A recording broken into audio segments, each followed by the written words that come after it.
Hi friends అందరికీ మనమైతే వేటకి వెళ్ళలేదు. ఎందుకంటే మనం కొత్త బోట్ అయితే కట్టాము. కొత్త బోట్ ఈరోజు మనం తీస్తాము.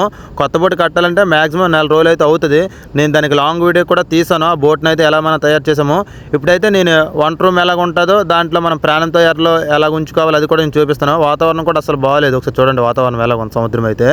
సముద్రం ఎలా ఉందో చూసారు కదా. ఇప్పుడైతే నేను డోర్లు చూపిస్తాను. దాన్ని అయితే ప్రాణంతో మనం ఎర్రలో బ్రతికించడానికి ఆ డోర్లో మనం కొన్ని దమ్మిలు కూడా వేసాం. దమ్మిలు అంటే దేనికంటే సముద్రంలో వాటర్ బోట్లోకి రావడానికి, బోట్లో వాటర్ బయటకు వెళ్ళడానికి ఆ దమ్మిలు. ఒక పక్క అయితే 8 దమ్మిలు అయితే వేసాం మనము. ఇంకా పుసేలు కూడా ఏ విధంగా ఉందో అది కూడా నేను చెప్తాను. ఇప్పుడు నేను కాల్ చేసాను కదా, దాన్నే పుసేలు అంటారు. అంటే మనం చేపలు అయితే ఐస్లో పెట్టడానికి, ఇదైతే మనం తాగే వాటర్ పట్టుకెళ్ళడానికి. ఒక డోర్లోనైతే ఒక 100 లీటర్ల పైగా వాటర్ అయితే పడుతుంది. మనం 2 డోర్లు అయితే కట్టాం. ఇంకా వంట రూమ్ కూడా చాలా పెద్దది. నేను వంట రూమ్ డోర్ కూడా నేను తీసి మీకు చూపిస్తాను. వంట రూమ్ ఎలాగ ఉంటుందండి. వంట రూమ్ అయితే చాలా పెద్దది.